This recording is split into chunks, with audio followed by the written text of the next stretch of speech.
Alors François, bonjour. Bonjour Gladys.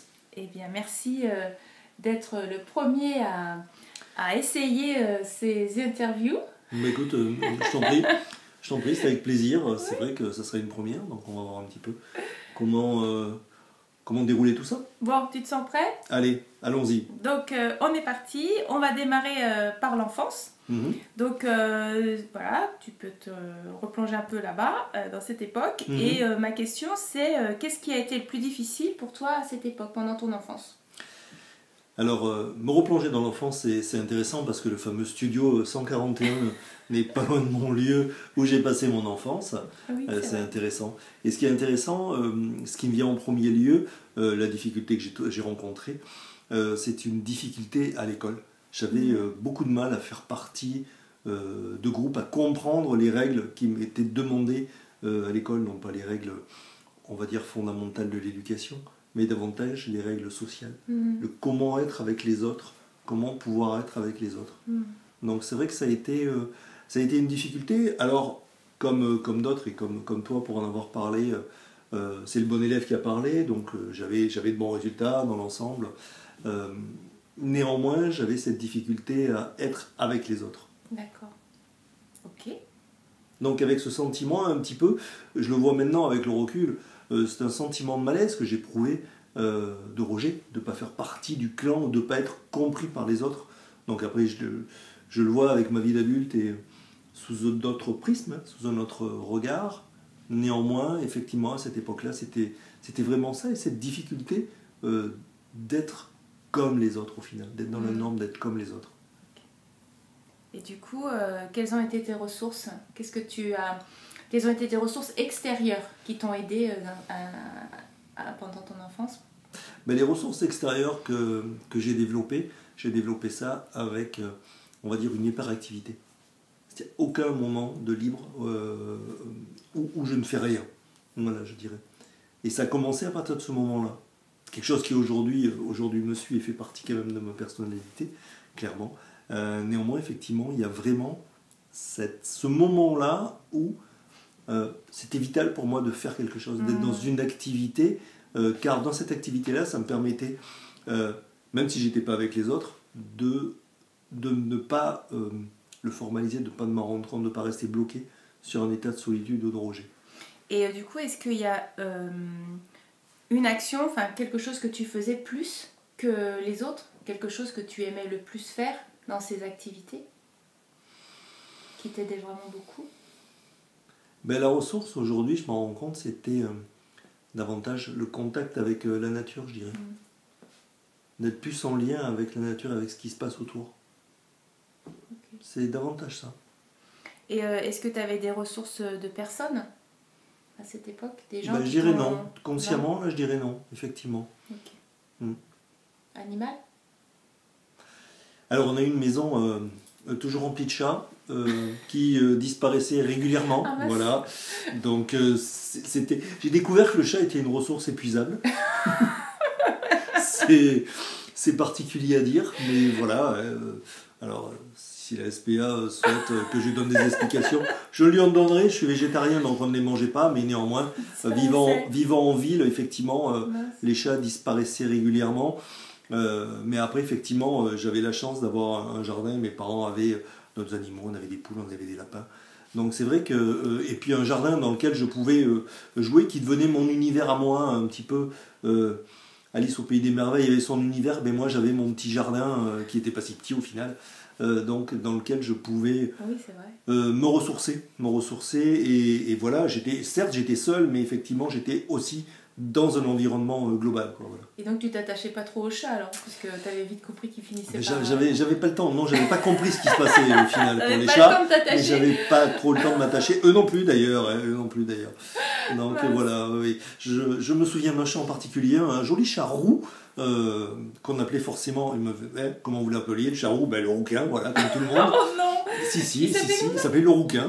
Ça doit être le record de vieillissement du chat. Il a dû vivre 3-4 ans avec nous, quoi. Voilà.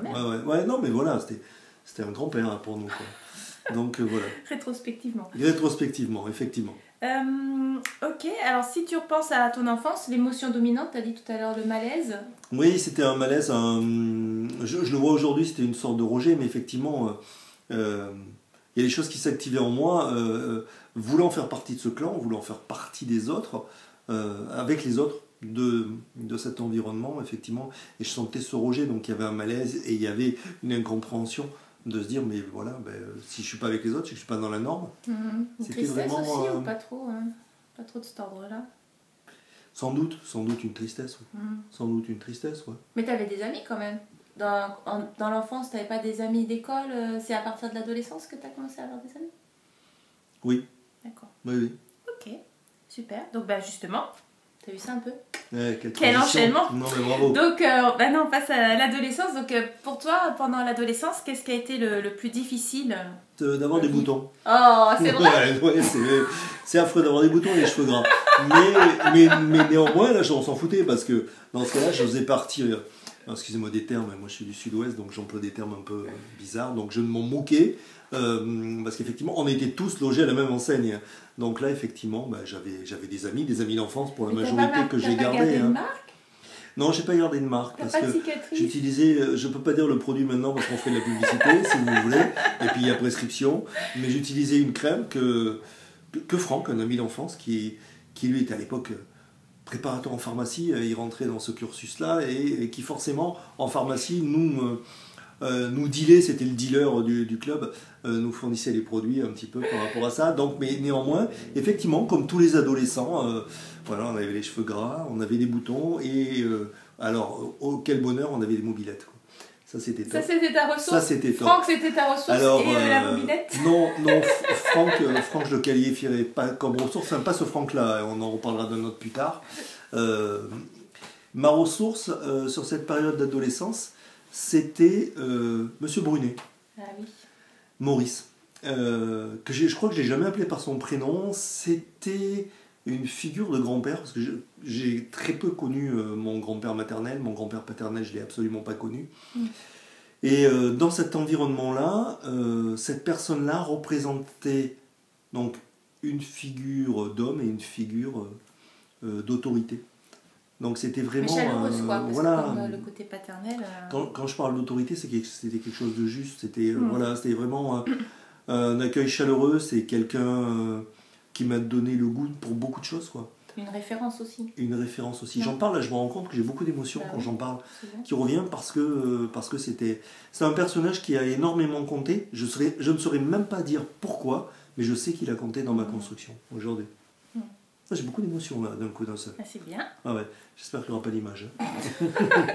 Chiche, non. On la met. Et du coup, qu'est-ce que toi tu as développé comme qualité ou quelles ressources tu as développé intérieurement? Alors, les ressources à cette époque-là que j'ai développées, c'est l'ironie peut-être. L'ironie, voilà, c'est quand même... oui. Disons que voilà, je suis passé du stade où personne ne me parlait, j'étais transparent et je faisais énormément d'efforts pour intégrer les groupes à une sorte de leader du groupe, justement avec l'ironie, avec toujours la réflexion, le tacle, on va dire, bien placé, enfin des choses comme ça, avec pas mal d'humour. Il y a des moments, aujourd'hui je m'en rends compte et j'en suis pas forcément fier, parce qu'effectivement, il y a des situations où j'ai été un petit peu méprisant, peut-être, certainement. Ouais. Ah oui. Ouais, c'est clair. C'est possible. C'est clair. Mais néanmoins, j'ai développé effectivement cette technique-là. Donc, comme je le dis souvent, ma courbe de popularité a grimpé à une vitesse phénoménale par rapport à ça. Ouais. Justement, où j'ai développé ce personnage que j'utilise encore aujourd'hui, mais de façon beaucoup plus réfléchie et beaucoup plus contrôlée, ce côté burlesque, ce côté clown un petit peu. Mais d'ailleurs, tu l'effaceras le côté clown, je supporte pas les clowns au final, je sais pas pourquoi je dis ça. Non, c'est vraiment le côté burlesque, et là c'est référence au burlesque de Lecoq dans le théâtre, pour ceux qui connaissent. Donc c'est vraiment ça. Et je me rends compte que j'ai développé ce personnage-là qui m'a permis d'exprimer des choses avec le couvert, avec le masque, de dire attends, non mais c'est pas moi qui le dit, c'est mon personnage. Oui, c'est comme un clown quand même, mais pas le clown triste. Enfin, en tout cas... Le clown qu'on connaît aujourd'hui, c'est tellement éloigné de, de ce qu'il y a. Oui, on est vraiment... Plus burlesque, quoi. Non, le clown qu'on a développé, pour moi, est plus traumatisant que... Je supporte pas. Je supporte pas. Je félicite tous ceux qui arrivent à être clown et à les supporter. Voilà. Okay. Voilà. Donc j'ai développé effectivement cette qualité de jeu de verbal, cette façon de prendre l'ascendant, d'avoir la bonne répartie au bon moment. Et puis d'avoir un groupe de copains, du coup, avec tout ça, tu t'es fait un groupe. Oui, on s'est tous plus ou moins retrouvés au final. Avec qui tu es toujours en lien pour une Et avec partie, qui je suis toujours en lien. Voilà. Paria, je trouve. Le fameux dealer pharmacien, effectivement. Oui, c'est de ta famille aussi. Oui, le pauvre. Ça aide. Ça n'a pas aidé. Pour lui, ça a dû être dur de l'admettre. Vous avez des choses en commun, c'est surtout ça. C'est vrai, vous comprenez. C'est étonnant d'ailleurs, effectivement. Ouais, Franck, effectivement, fait partie de ma famille. C'est un cousin. C'est un cousin du côté de ma mère. Et je me rends compte aujourd'hui qu'au final, la seule branche familiale qui existe, c'est cette-là. C'est ce côté, cette branche maternelle. Donc effectivement, puis après d'autres amis avec qui je suis en lien, effectivement. Mais c'est quand même rapidement fait. Les doigts de la main suffisent amplement. Ouais, on n'a pas besoin de compter sur les orteils. Toujours en contact maintenant, quoi. Enfin, je veux dire, vous êtes quand même...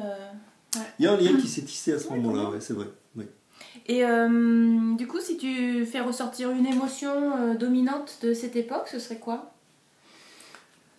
Une émotion dominante de cette époque, ça serait quoi ? Une ouverture. Il y a une ouverture. Alors, quelle émotion ça pourrait être, cette ouverture ?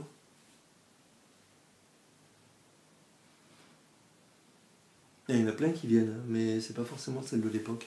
Ah oui, c'est pas grave. Tu vois, il y a un côté... il y a une réassurance qui s'est faite à ce niveau-là. L'appartenance aussi, peut-être. Quelque chose qui s'est posé et qui a permis, je dirais pas une appartenance, parce que c'est pas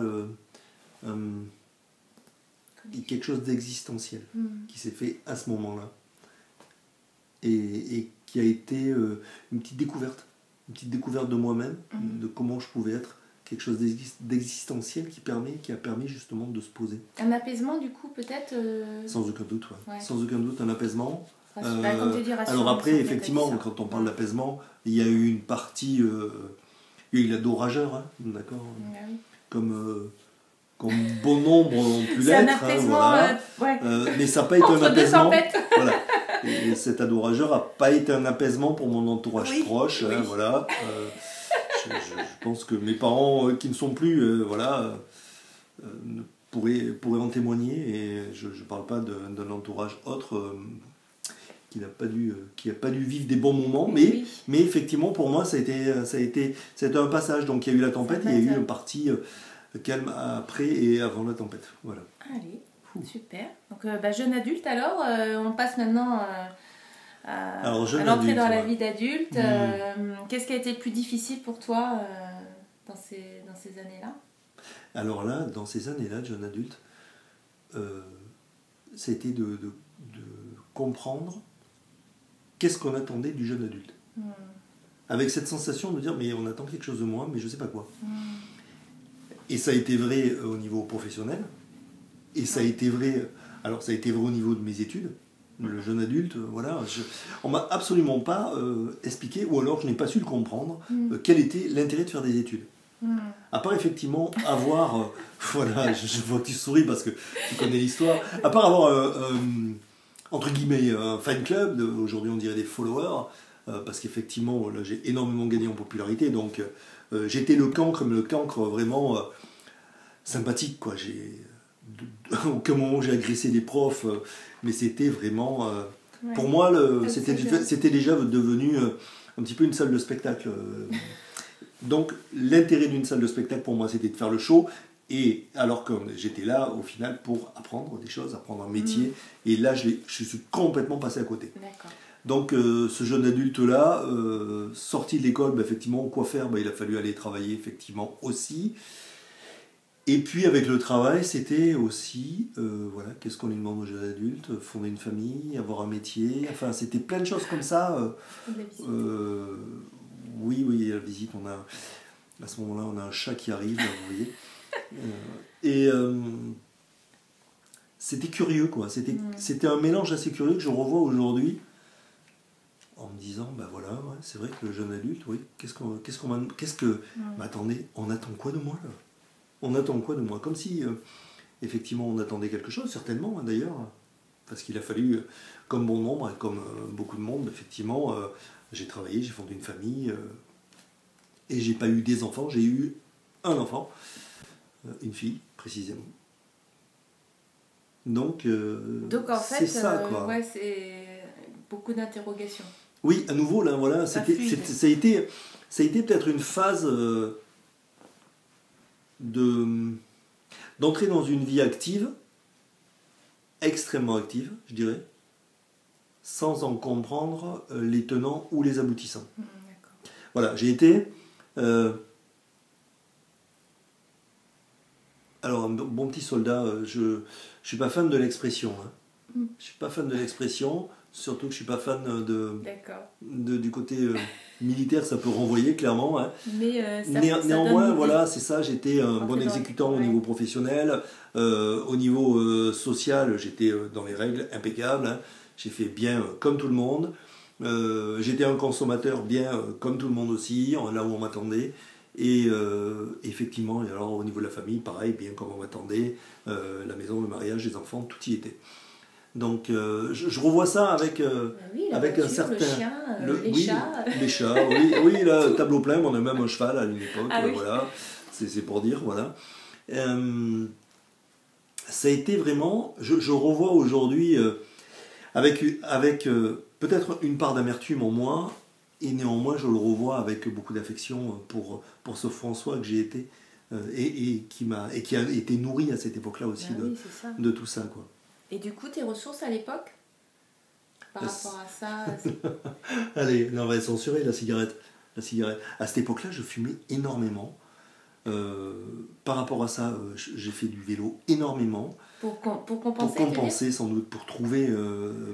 parce que tu disais que c'était pas bien de fumer? Une constance, un échappatoire. Je ne sais pas du tout.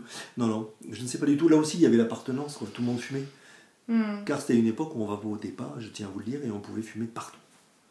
Dans les voitures, dans les salles de maternité, vous voyez, dans les salles d'attente de la maternité, on pouvait cloper, quoi. C'était énorme. C'est du vécu, vous voyez, moi, j'allais fumer dehors parce que je trouvais que c'était quand même déliant. J'allais fumer dehors quand même. Attention, là. Je trouvais que c'était déjà, je trouvais que c'était délire, quoi. Je me disais, putain, il y a des femmes enceintes partout. Remarquez, elle-même fumant, vous voyez.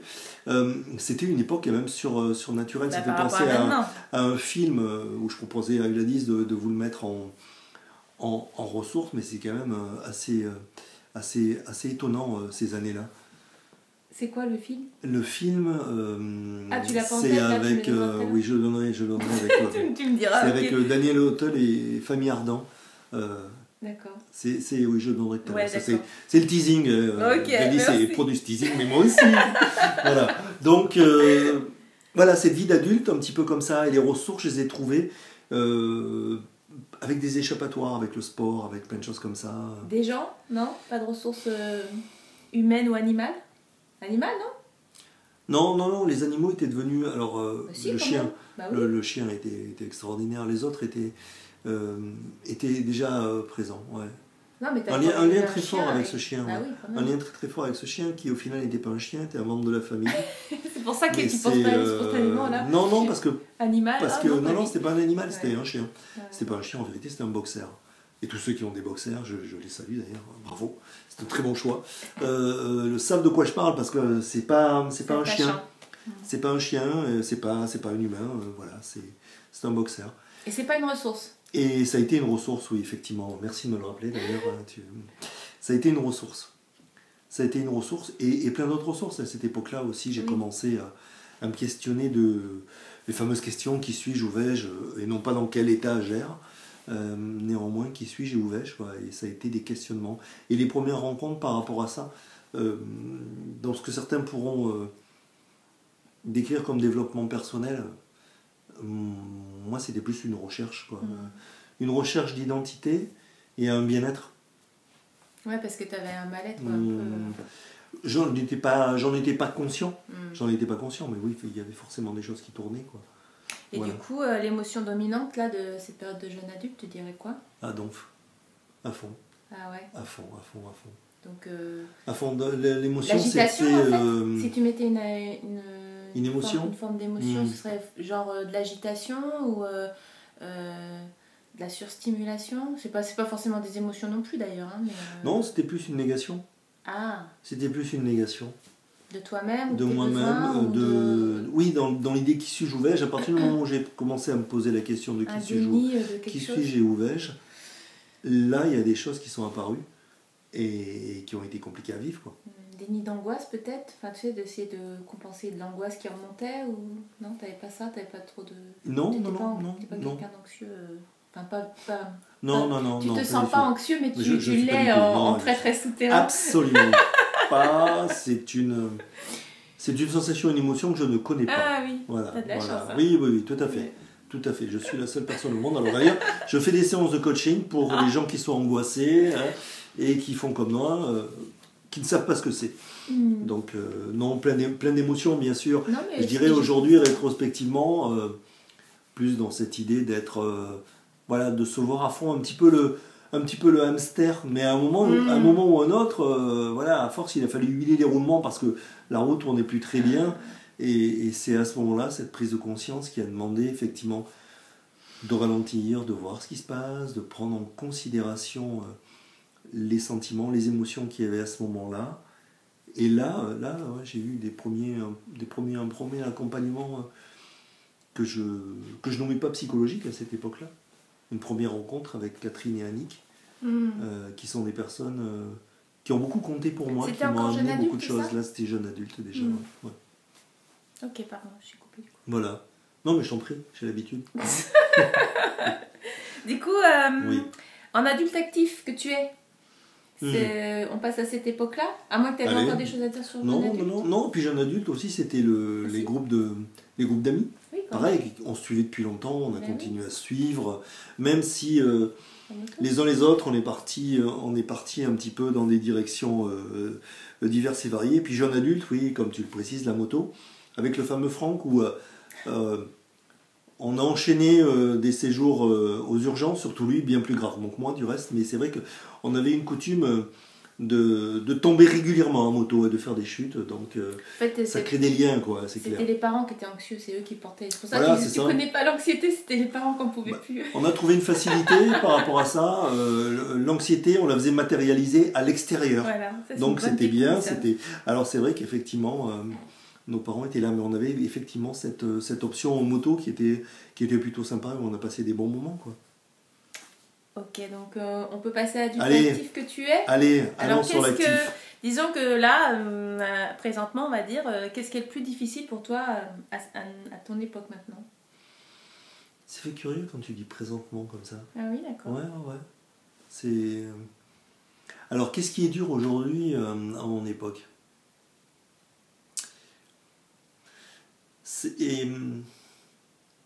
Ouais, c'est curieux. Qu'est-ce qui est dur aujourd'hui à mon époque? On parle de quoi? Je sais pas, toi, qu'est-ce qui est difficile maintenant en fait? Pour moi aujourd'hui, qu'est-ce qui est difficile? Peut-être tout va bien, ça roule. Alors dans l'ensemble, il y a beaucoup de choses qui se sont posées. Il y a beaucoup de choses que j'aborde avec beaucoup plus de quiétude, de choses comme ça. Alors, j'entends certains glousser et dire oui, c'est la sagesse de l'âge. Je suis jeune depuis longtemps, d'accord? C'est tout. Donc effectivement, ça me permet, vu que je suis jeune depuis longtemps, d'avoir une certaine... Alors sagesse, on va pas aller jusque-là, j'ai même du mal à le prononcer, le terme sagesse. Il y a trop de S. Recul, on va dire. Ouais. Mais effectivement, ça me permet d'aborder des situations de la vie aujourd'hui avec beaucoup plus de matière. Donc plus de quiétude dans beaucoup de situations, même au niveau professionnel, je le vois aujourd'hui. Il y a une récolte, il y a une moisson qui se fait de tout ce que j'ai pu capitaliser jusque-là. Donc j'irai aujourd'hui, je ne suis plus dans l'activisme que j'ai eu, ou que j'ai été, on va dire. J'aborde les choses de façon beaucoup plus sereine, beaucoup plus tranquille, quoi. Voilà. Après, est-ce que tu as un défi? Toi, si c'est pas difficile, est-ce qu'il y a quelque chose qui est comme un défi du moment? Oui, le défi du moment, je suis quand même sur une quête de bien-être, une quête d'épanouissement. Toujours là, en fait, c'est... Oui, oui, oui, je pense que c'est peut-être ma quête au final, voilà, de m'épanouir, d'être qui je suis, de prendre cette dimension humaine aujourd'hui, voilà, avec des compliments que j'ai eu depuis peu de quelqu'un qui était assez proche, qui se nomme Valérie, et qui a trouvé que j'avais pris... alors c'est pas ces mots, mais qui a trouvé que j'avais pris de la densité. Si, elle a dit ça, plus de présence, voilà. Et je trouve ça assez agréable de l'entendre, parce qu'effectivement, c'est peut-être ma quête à moi d'affirmer ma présence sans être dans le survoltage ou l'excitation permanente, dans le show permanent, d'être là, point. Et, les masques. On n'ira pas jusque-là, d'accord, s'il te plaît, quoi. J'en ai encore besoin, j'en ai quand même pas mal à exploiter, encore que j'ai pas testé, donc voilà. Quoi. Et donc, quelles sont tes ressources aujourd'hui? Alors, elles sont multiples, ces ressources aujourd'hui. Elles sont dans la discussion, dans les discussions que je peux avoir avec mon entourage, les discussions qu'on peut avoir aussi. Parce qu'on se connaît, on va pas... Voilà. Ça se sent, je pense. Oui, ça se sent. J'aurais dû vous voyez peut-être. Ça aurait été l'occasion. Ouais. Donc, elles sont à ce niveau-là. Elles sont aussi avec des événements qu'on a pu partager ensemble aussi. Elles sont vraiment diverses et variées. Je ne peux pas les nommer. C'est une liste... Ça s'est étoffé? Ou c'est juste parce que c'est comme c'est présent, tu as moins de recul et tu sais moins faire le tri? Ça s'est densifié. Ouais, si, quand même aussi. Ouais, ça s'est densifié. Et faire le tri, ça serait bien trop objectif. Quoi. Ça ne permettrait pas d'amener réellement la qualité de ce que je peux vivre aujourd'hui. Quoi. Donc des ressources, oui, j'en ai dans les discussions. J'en ai dans les discussions avec moi-même où je prends le temps de me poser, où je fais de l'automaïeusthésie, pour faire un clin d'œil à Priscilla. Qui me permet de me poser, de voir mes états. On avait fait ensemble un stage d'IFS aussi. Et tout ça permet d'accueillir les états dans lesquels je suis, sans les rejeter, mais juste en les accueillant avec énormément de bienveillance. Et ce que je fais pour moi, je vois que je peux le faire pour les autres, les accueillir l'autre là où il est. Et ça amène énormément de confort, quoi. Ce qui n'est pas toujours possible, hein, parce que certaines personnes, comme on est soi-même, à certains moments, ne sont pas forcément acceptables par les autres. Donc il y a cette difficulté-là, néanmoins il y a ces ressources-là qui sont là. Super. Et ouais, voilà, tu as développé toutes ces qualités. Oui, et je pense à une ressource énorme qui me suit là. C'est le fil conducteur depuis que je suis tout petit. Ça continue, et je partirai avec, c'est le chocolat. Ouais. Oui, non, je dois le dire. Sous toutes ses formes, oui, mais principalement le chocolat. Même petit, déjà, je me rendais compte que le chocolat noir m'attirait énormément. Alors, peut-être qu'on ne peut plus dire ça maintenant aujourd'hui. Donc, du chocolat avec une forte proportion de cacao, voire du 100%. Et c'est vrai que depuis tout petit, pour moi, c'est quand même une ressource. C'est une ressource de vie. C'est une ressource de vie. Et il y a deux choses. Donc, le chocolat, dans le sens où. Alors, le prétexte, si vous voulez, c'est pour prendre du magnésium.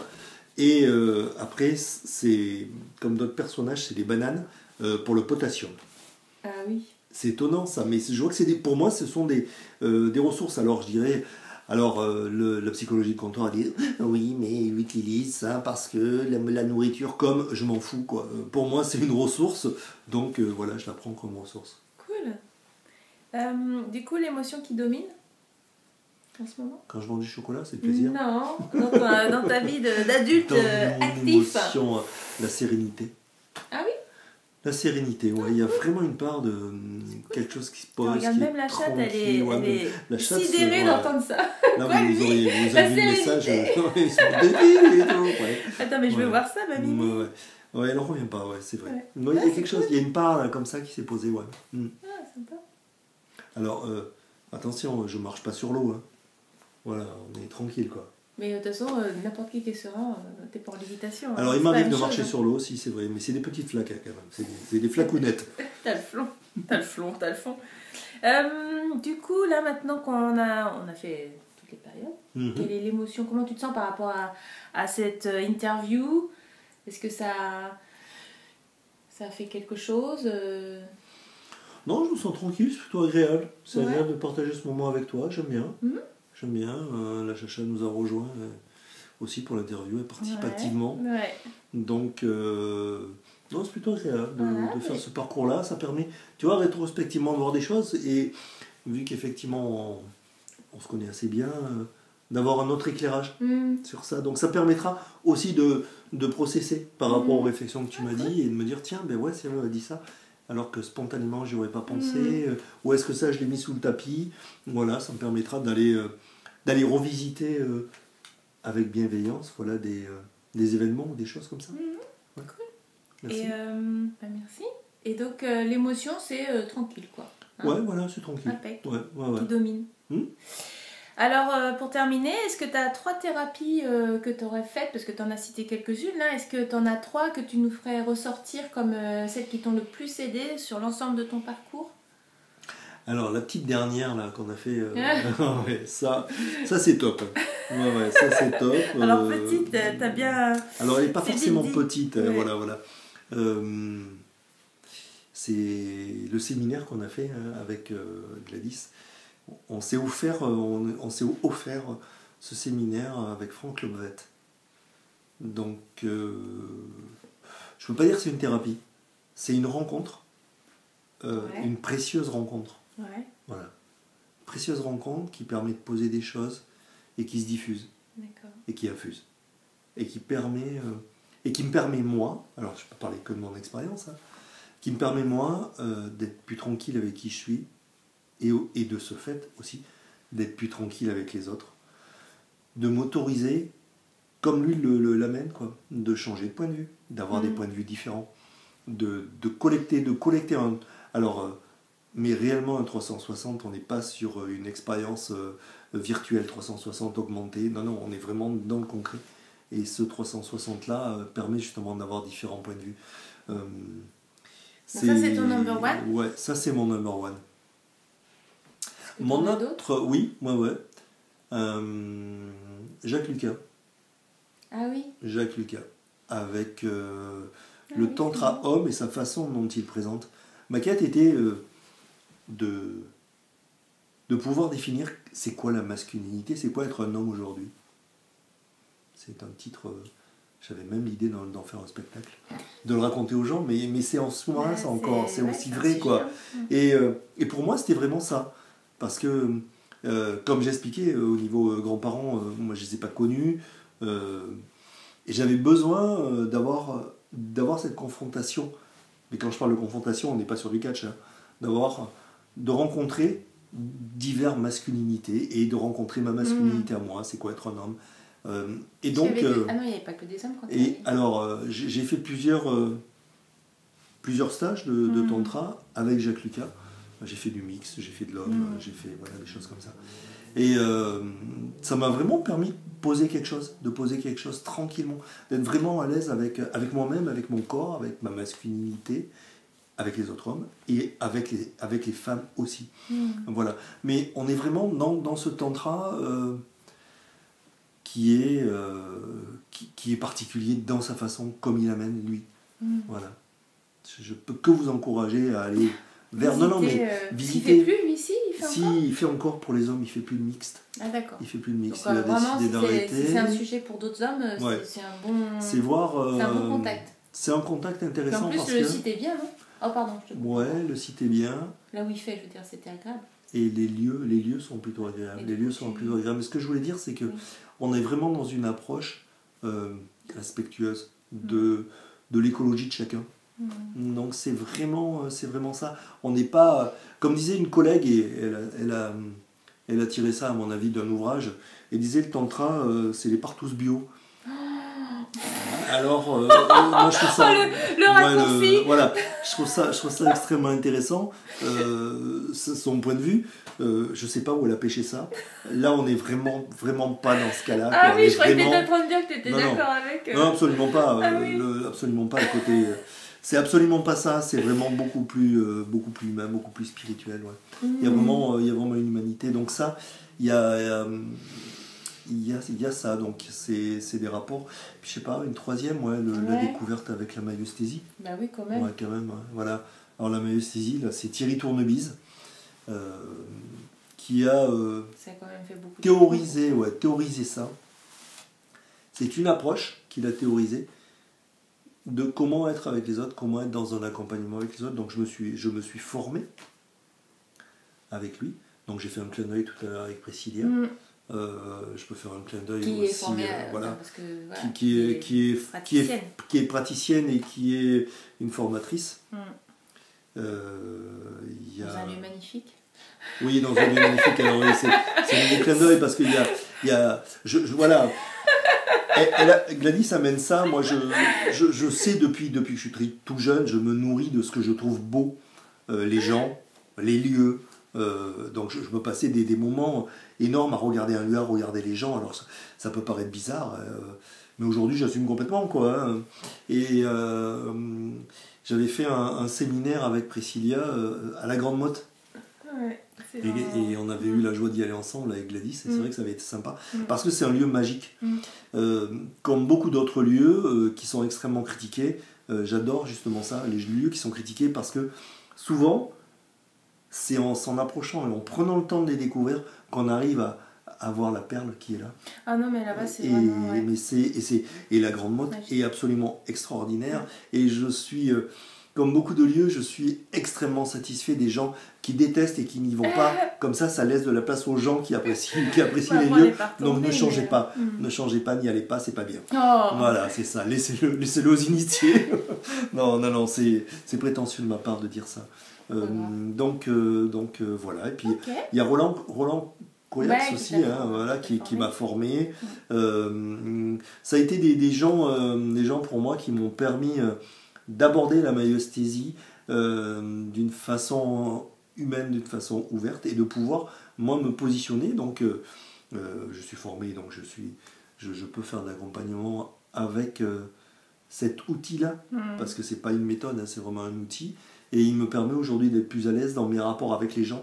Et même aujourd'hui dans mon métier, j'ai eu des retours en tant que manager que j'ai jamais eu, alors que je fais ça depuis ma plus tendre enfance, j'allais dire, pourquoi pas. Donc de pouvoir me positionner face aux gens en étant moi à ma place et eux leur laisser leur place, quoi. Ça, c'est vraiment c'est une vraie ressource. Effectivement, il y a vraiment cette je retrouve plus on parle d'empathie, mais là c'est vraiment la définition de Thierry Tournebise de l'empathie. Je ne peux que vous encourager à aller la voir sur son site. Ouais, c'est vraiment cette idée là d'être, moi je reste à ma place, quoi, simplement, et c'est en étant à ma place moi que je peux accueillir l'autre en face, quoi. Donc c'est vrai que voilà, il y a eu ça, et je fais bouger la caméra, oui, pardon. Excusez-moi. Donc voilà, il y a tout ça. Ok. Ouais. Et est-ce que tu aurais des lectures qui te viennent là spontanément, qui t'auraient marqué ou qui t'auraient aidé Ah oui, moi j'ai bien aimé les ouvrages, justement, Thierry Tournebise, son ouvrage, des ressources, mais Franck Lambette.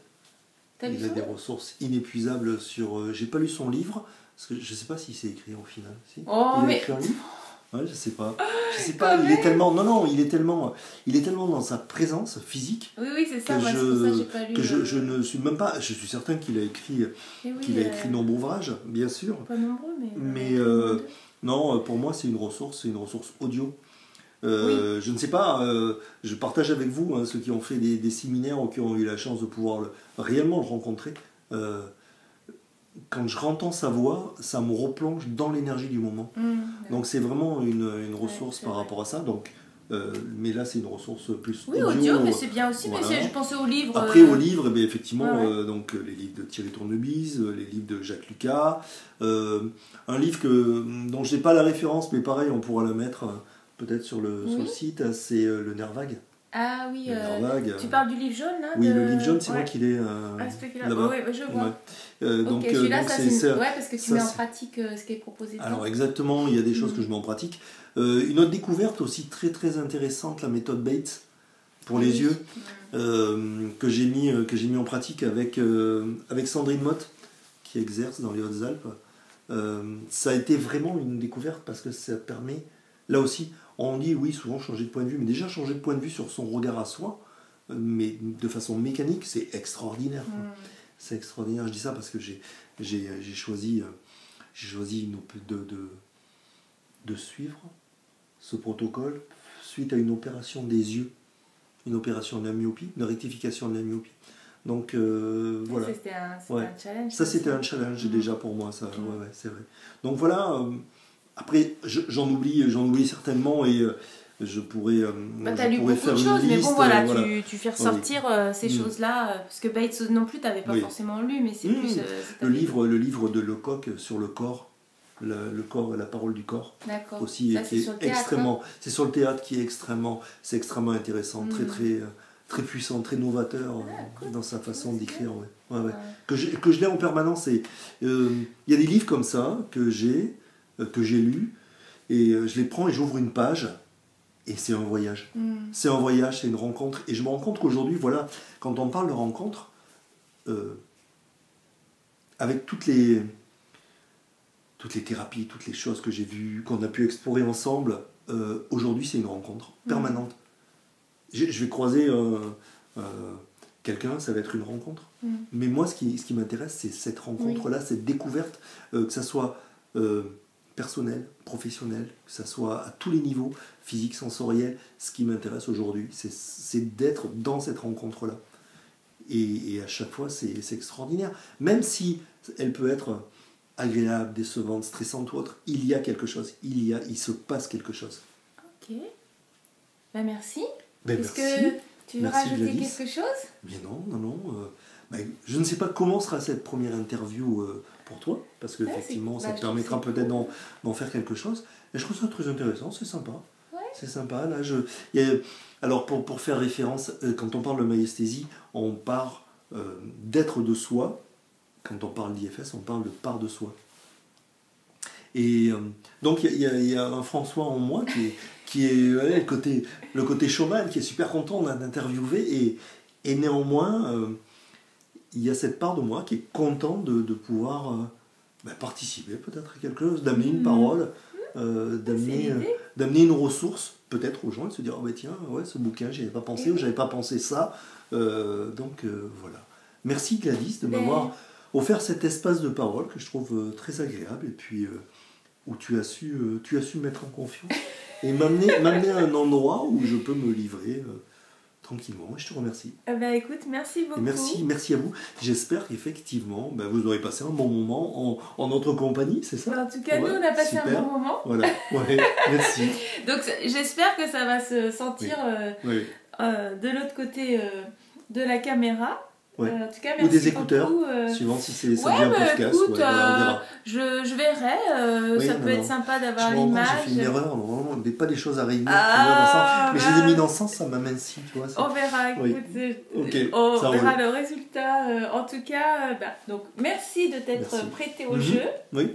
Et puis de l'avoir fait avec vraiment authenticité, tel que tu es. Et pour ma part, j'ai vraiment passé un bon moment. Donc si toi aussi, tant mieux, je suis ravie. Merci. Et puis voilà, en espérant en effet que ça aura trouvé écho en vous, dans ceux qui écoutent et qui nous regardent. Merci beaucoup et donc à une prochaine interview. Merci François et à tout de suite.